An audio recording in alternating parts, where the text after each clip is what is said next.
All right, as I mentioned, we will be joined by Ayub Abdikadir, who is covering the situation and the deployment of the Kenya police to Haiti under the multinational security support mission. And we are joined by Ricardo Germain, who is a Haitian security expert. Ricardo, I will start with you. When this mission deployed, it was understood there would be 2,500 boots on the ground. We have less than 1,000. What contributed, in your view, to this shortfall?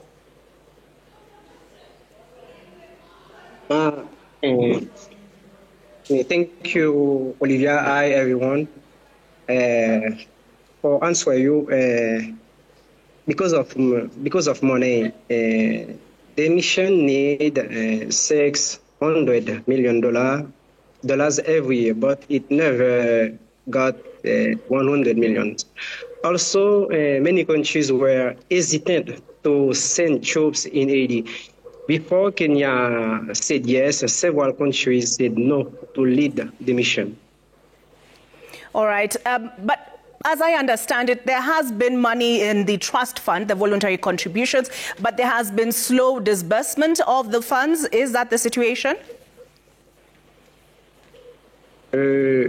Money is always low, even for first, many other countries also need help, and some are more active in looking for it. Second, IT is not seen as a key strategic interest for the world, so support is limited. All right. Ricardo, for those who are wondering, is a French speaker, so he's trying his best with the English. Perhaps you've done a story on the logistical challenges. Kenya, in a letter to the UN Security Council, said, these deaths could have been avoided essentially had the concerns around transport, for instance, been addressed. But what sense have you gotten from the ground on that?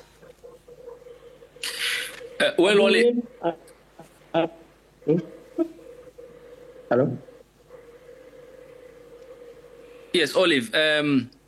The Kenyan-led mission here, where the forces from Kenya are doing the heavy lifting, is replete to the challenges, as I've highlighted in that story. And this gives you a sense of the much-needed financial support for this mission. Not only that, but also the sense that Haiti has only gotten for this mission 8% of the $908 million needed as part of the humanitarian package, which tells you of the dire need for that money by the people here, those who have been displaced.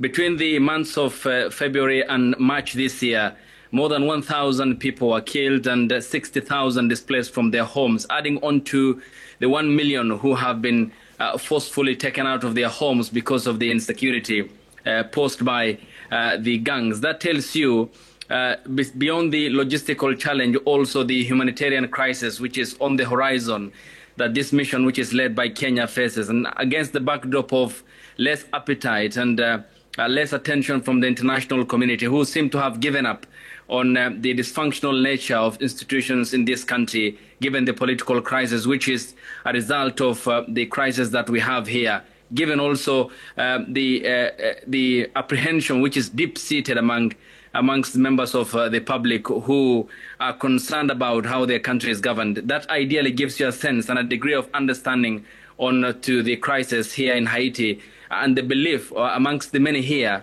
that all this has been in the works and in the conduit since 2004, and the oligarchy is partly to blame for the crisis Haiti is facing, Olive.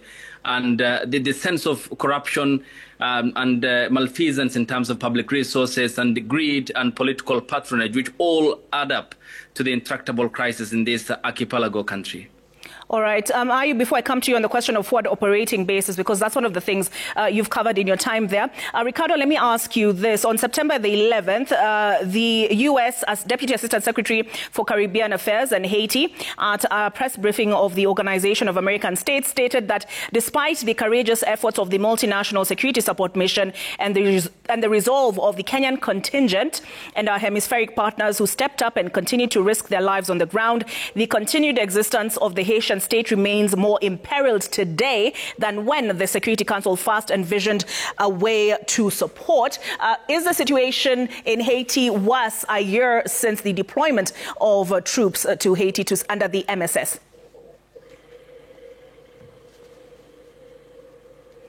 Ricardo, did you get my question? Repeat again, please. I'm asking, the U.S. essentially says the situation in Haiti is worse today than it was a year ago when the MSS was deployed. Do you agree with that assessment? I don't know about that decision, but I know there were talks to turn the MSS into a robust peace operation that would also help with funding, since UN missions usually have steady financing. All right. Ayub, we were meant to have 12 forward operating bases. How many do we have currently, and how has that impacted the mission? They have played. It's all about... Oh, sorry, I cut you short. Go ahead, Ricardo.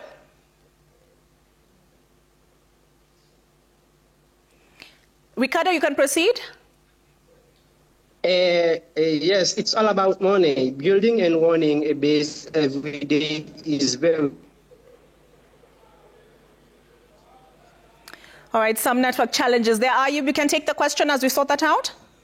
Yes, Olive, and these are very key in this entire mission. One we had managed to visit was at the port, which is coming back to life here in Port-au-Prince. And ideally, that can tell you the sense of how the Kenyan-led mission here is trying to have these forward operating bases in very critical centers here in the capital, which is replete with the presence of gangs and the fiefdoms upon which they have segregated this capital in the island nation. And the other is also at a very critical place, which is the national airport, which more or less is the main one and has the conglomerate of the other contributing countries. Kenya, of course, does provide the lion's share of the MSS mission forces, and there are also others from Guatemala and Jamaica, as well as private security contractors. The other is also the retaking of key critical installations, including the former headquarters of the Haitian Police Service and also the Police Training Academy, where that could prove very consequential, and where the trainings do take place that will churn out the next cohort of members of the Haitian police force. And to your question also that you had put to Ricardo, Olive, on whether Haiti is better off a year ago before the Kenyan forces were deployed here. That answer is political, because the Transition Presidential Council here exercises power that isn't granted. They are not elected. The 9-member body exercises that power. And what we had seen over time, as I earlier stated in my first report when he came here,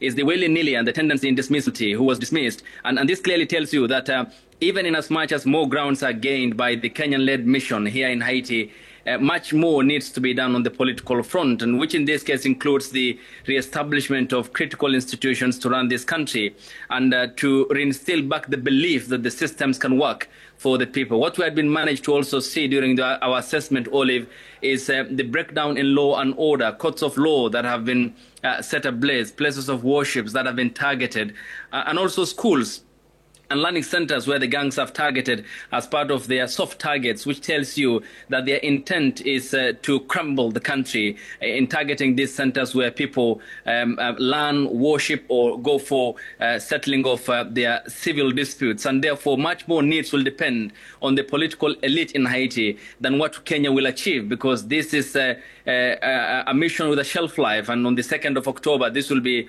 determined by the United Nations Security Council. And ideally, given the disjointed sense of the UN Security Council, as we had seen with the Americans who had opposed the ceasefire in Gaza, and all the other members of the Security Council, both the permanent and non-permanent members agreeing on that, it could as well say that Russia and China could oppose what America has presented to the United Nations Security Council, which is the gang suppression force, the GSF. And if even if, say, assuming that in probability that the UN Security Council will approve that, then who will be the contributing member of the proposal by the Americans of the 5,500 member troop? And how will the kitty look like? The same logistical challenges will still be dotting the other mission that will come here. And this tells you the extent of the deepening political crisis here, which must be resolved, and the international community should be paying much more attention to pressure the political elite in Haiti more than the dependency on the mission that seems to be gaining ground. But all that will be zero-sum if the political problems in Haiti are not fixed. All right, Ricardo, have the last word. Your thoughts on the proposed gang suppression force, although logistics, Ayub, it's proposed that will be covered by UN-assessed contributions. But as for the standing group of partners, I did see that Haiti was not represented. Your thoughts in closing, Ricardo? Listen, for me, it shows mistakes in the MSS design.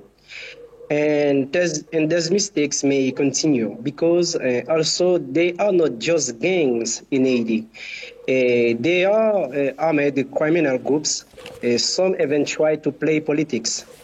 And the situation is not the same everywhere in the country. For example, Port-au-Prince it's very different from Artibonite. Artibonite has mostly community conflict. All right, thank you very much. That is Ricardo Germain speaking to us from Port-au-Prince. We also have Ayub Abdikadir speaking to us from Port-au-Prince as well. Thank you very much for trying, Ricardo. I know speaking a second language when French is, your native tongue has not been very easy, but we do thank you for your insights tonight. Ayub, you stay on the beat, as they say, and we'll keep hearing from him as we move forward. See you on the other side of this break. Natoka